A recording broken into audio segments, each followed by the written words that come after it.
Commodities have already ran quite a bit, obviously not nearly as much as tech, but there's still a lot of people saying that we're very, very early in this coming commodity boom that's likely going to occur. If you want a solid tin play, a lot of people have been recommending Alphamin Resources.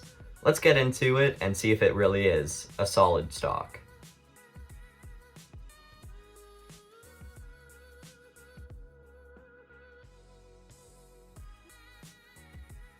Hey, my name is Tucker Kraus and welcome to my channel, where I detail my investing journey as a 14-year-old investor and give my thoughts and opinions on a variety of personal finance related topics and issues. In today's video, I'm going over Alphamin Resources and just going to do a quick analysis onto their stock. Alphamin trades on the Toronto Venture Stock Exchange under the symbol AFM. If you're not directly on that exchange, AFM.V, and are currently trading about 58 cents Canadian with a market cap of $684 million, which obviously a lot smaller than my typical company I invest into. I typically go for more blue chip type companies. But I do own 100 shares of Alphamin, but again, that's only about $58, so nothing massive. Before we continue, make sure to smash that like button, and also one actual warning is that, of course, this is not financial advice and should not be considered financial advice in any way whatsoever.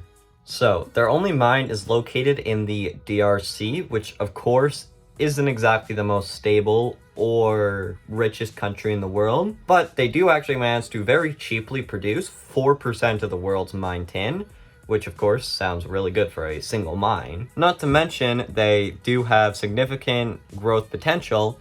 I'll get into why that is in just a second. Not to mention, they also have a very high tin grade of 4%, and they account for 8% of the global tin reserves.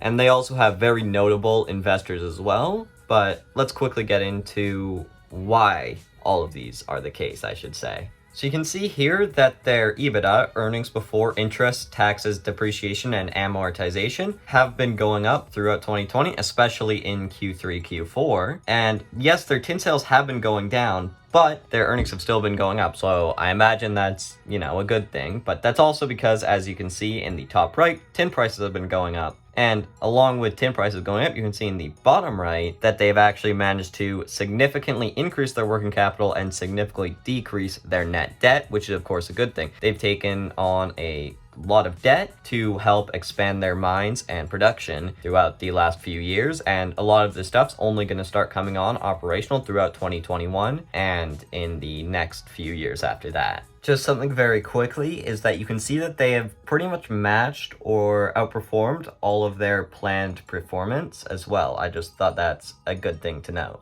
Now you can see here why they are likely to grow even more is that, as you can see on the left side, that tin is the most impacted metal by new tech, which, with all this type of stuff, electric vehicles, robotics, etc., is becoming increasingly common. So I imagine having the commodity that's the best for that is a great thing. Not to mention, you can also see how bad the tin deficit's going to get, at least how bad it's projected to get in the future. Here's quickly a graph with their share price, the tin price, and their share volume. I just want to quickly focus on the share and tin price. So as you can see, their share price has roughly been following the tin price, although definitely more extreme, since tin price has only increased 54% over the last year, whereas their share price has increased 217% over the last year. But is all this growth warranted, and are they actually fit for all these tin price increases to take advantage of it? Well, let's quickly get into that. Well, to answer the question, yes. As you can see here, their objectives are to rapidly be expanding along the,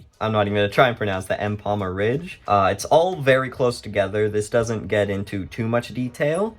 This is where their whole mine is and where all their property is. And they are currently working on exploring and drilling throughout the area to see if they can discover more tin bodies to mine. So of course, it does generally look like, okay, they're expanding to take advantage of all these new tin prices. It seems like they're very important in the general tin production world, I guess.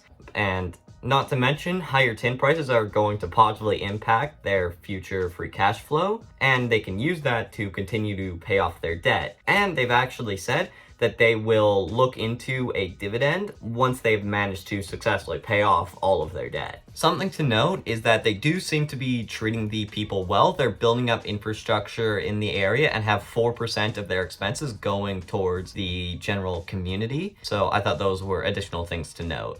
Just right over here is their forward PE ratio compared to the S&P 500. All you're doing is taking their current price divided by their projected earnings per share. As you can see, Alphamin looks like it actually could be a solid value play considering all the growth prospects work out, with a forward PE of 8.26 compared to the S&P 500 with 42.46. And I know they're not technically really good comparisons, especially like company size and whatnot, but I think it's just a good way to compare Alphamin to the general market's valuations, especially considering 42.46 is just astronomically high, historically speaking. So as of the end of 2020, they didn't even have enough cash on hand, shown right here, to pay off their current debt. But with how high tin prices have gone throughout this quarter, and a lot of the estimates are kind of showing that they had an excellent quarter one and hopefully paid off a lot more of this debt. But as you can see right here, they have nowhere near immediate coverage for their current debt. Although when you take their interest expense and divide it by operating income, they technically can cover their interest expense as it only makes up 85% of their operating income. Though that of course does mean they're technically in the red at the end of December. But again, they are projected to have a very strong quarter one 2021. So there's a good chance that it's well below 85% now, since the lower, the better, obviously. One problem though is calculating the intrinsic value of a growth stock is not always going to be quite as accurate as calculating the intrinsic value of a value stock, since most value stocks are big companies that have fairly consistent revenue and free cash flow and all that, whereas a growth stock, that's not the case. And because most intrinsic value calculations, such as discount free cash flow, require a lot of projecting, it's a lot harder to project a small company that's going to grow a lot compared to projecting a large, well-established company that's going to just be growing on slowly. It's especially hard when that growth stock is like barely profitable or very inconsistent as well. Does make it an issue. So alongside a discounted free cash flow, I also did an asset-based model. An asset-based model, you essentially take the fair asset value, you subtract the fair liability value, and then you divide it by shares outstanding, and that gives you the floor value of what a stock should be. By floor value, I mean, okay, this is what the company is worth at minimum. It should probably be higher than this, but at absolute minimum, if Rio Tinto were to come in to buy Alphamin, they would be paying this price alongside most likely goodwill and that sort of thing. I just mean that as like an example, but right here you can see the floor slash base value of Alphamin is roughly 40 cents Canadian, since they trade on a Canadian exchange. So that is technically 18 cents lower than where they're trading right now, and percentage-wise that's massively lower. But again, this is just the minimum value of the company and nothing more. It should definitely be trading above that. It's just good to know, okay, at least we know that despite the debt and all this, they are at least worth something. So now it's time to match that with the discount free cash flow formula I came up with it. Because there's a lot of projecting and stuff, I don't know how safe this one is, especially because it's a lot harder to project, as I said, a growth company. Essentially, the unstable earnings make it a lot more difficult to project out more stable earnings. But the numbers I came out with were before debt 62 cents and after debt 57 cents, which is both of those are roughly where they're trading right now. But as I said, not too great for growth stocks, because as they pay off their debt and as they manage to expand, especially if these are successful, who knows if their free cash flow is going to be anything like what I projected. It's a lot harder to project for this compared to projecting for AT&T. So it definitely looks like they're trading at sort of a meh price, like they're trading at what their fair value is, or even slightly above it. So that obviously doesn't look too good. But it also does depend on your risk tolerance and what you think is going to happen to the company. If you think a lot of these mining exploration, or not exploration, but all these new drilling that's happening and establishing new mines in the area, if you think all that's going to go well,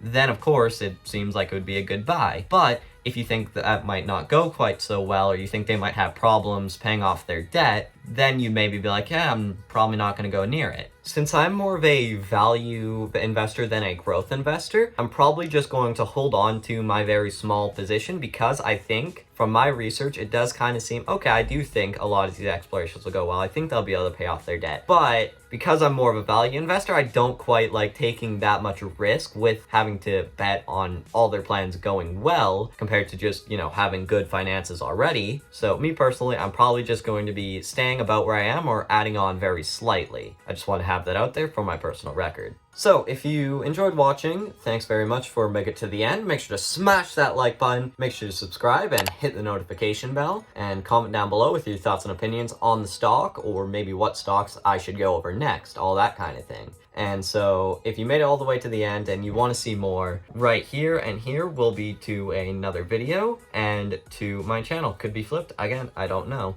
but because, editor me has to decide that. But again, doesn't really matter too much. I will see you next time.